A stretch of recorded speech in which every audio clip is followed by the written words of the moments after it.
right, brother. You probably tweets bad shit too. Nope. Nope. Wrong again. You're 0 for 2. Okay. You can't. I haven't seen you guys since the game. Again, obviously, after looking at it, we got some talent on offense. Got some guys that can make plays. Way too careless with the football. Our offensive line plays as good as any offensive line that I've been around. Our quarterback was really sharp. Receivers, bottom line, we just didn't take care of the football. On defense, everybody puts the blame on the D-line. Our linebackers got to play better. Okay? They got to play better. They got to get us some right calls, and then they got to stay in their gaps. Our D-line did play great. They didn't play as bad as everybody would think, because the team runs for 200-something yards on special forces. Again, I think we still got some playmakers. We got to just continue to work and be consistent. And we got a lot of work to do. Obviously, we got a lot of work to do, especially on defense, getting our best personnel in the game. We got a Kent team that's coming in here that I'm sure that looking forward to coming in here and playing against the BCS team. Got 2 guys that were here, Eric Adeyemi and Tommy Cook. I'm sure they'll give them a lot of insight on how we do things, and it'll be a dogfight. It will.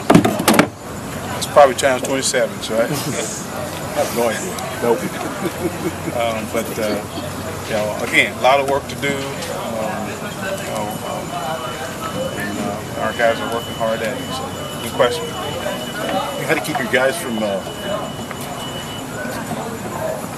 How to keep you guys up, and how to keep them from? It's easy today. It's easy today. It's still a long season. We still got a lot of games to be played. And today wasn't hard at all.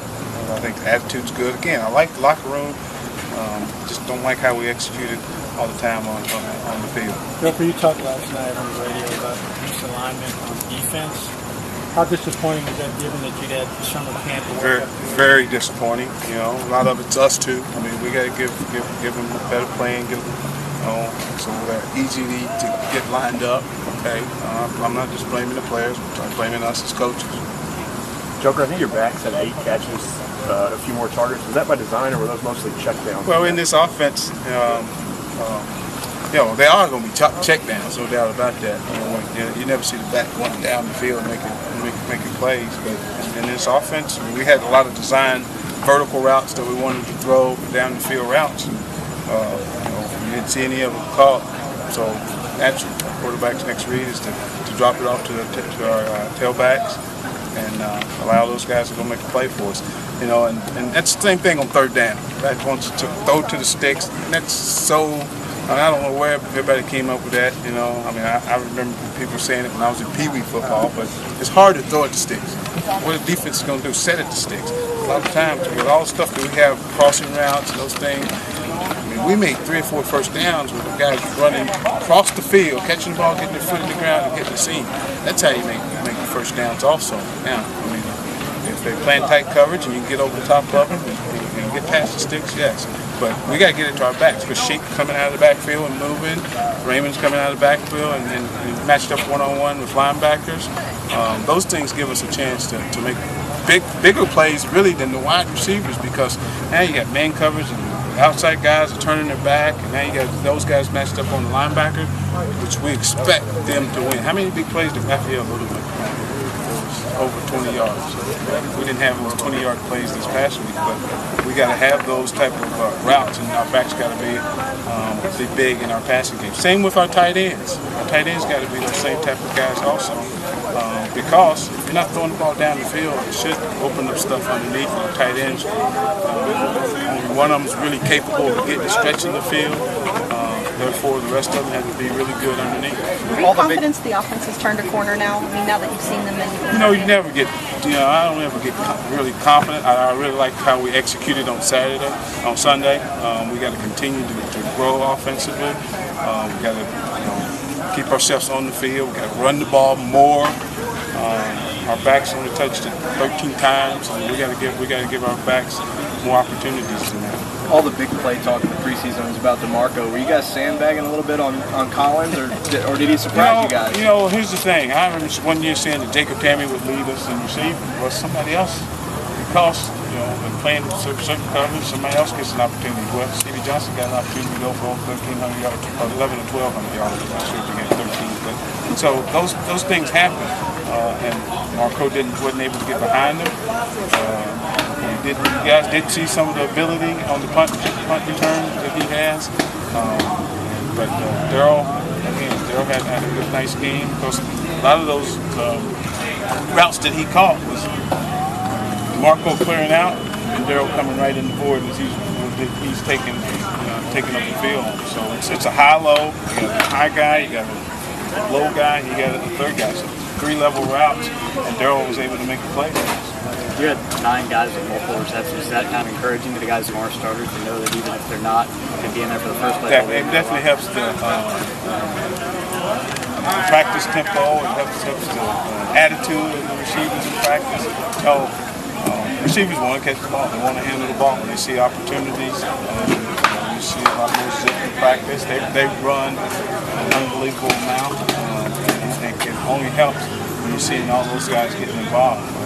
Expect even more. We've got to get the young freshmen. We have to get those guys involved. Those guys are talented. Down the road, might be even talented than the ones. Even the guys that came in last year, but they're not there yet. Joker, you other side of the ball when you talk about freshmen.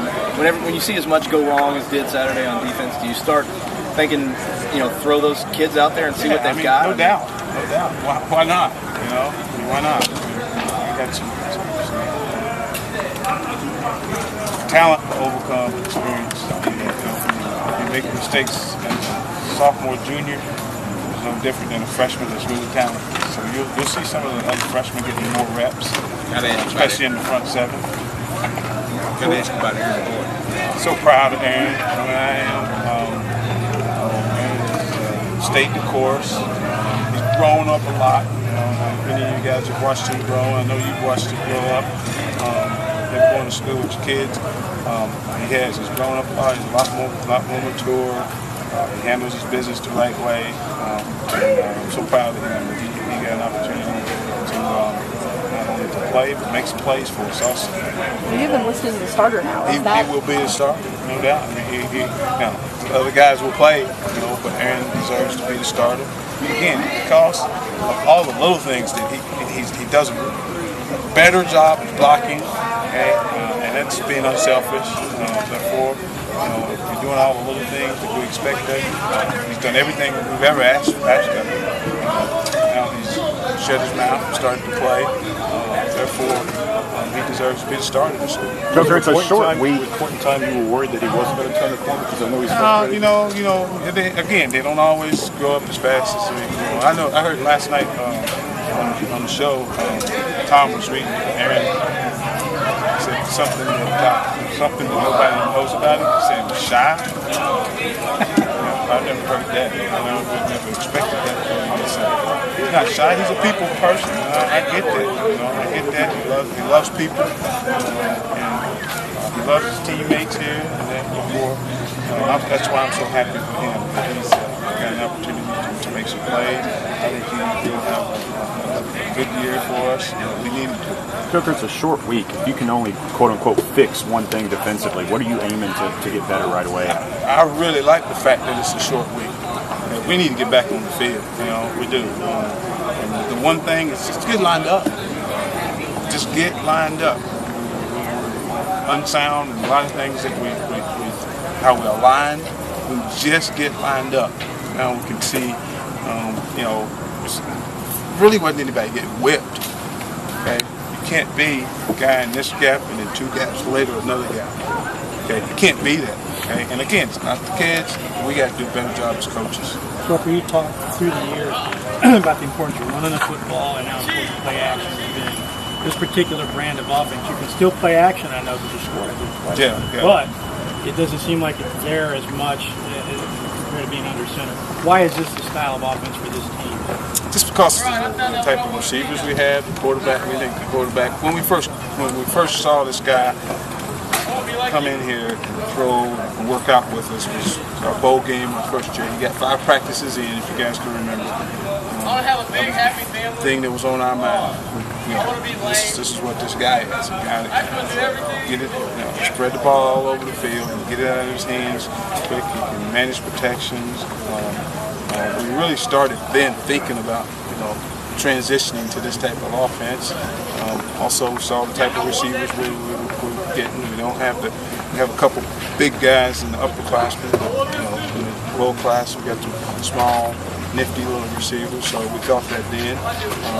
But again, there is play actions involved in this offense. I think I like the action a little bit more. I think, because especially when you get down on the goal line, I think it draws people to you, and I think you can hold the fake a little bit longer. You saw Max was able to hold that fake from the center all the way to back to tackle box. Okay, and you can't do that. You can't hold the fake that long when you're underneath the center. So I think it draws the linebackers, the safeties, everything to the run, which gives you a chance to throw the ball down the field. Well, we got to get to our. When did Craig beat out Joe? And what are you getting from him that you like more on kickoffs? I'll answer this with Tony Williams, because you never stop. Yeah.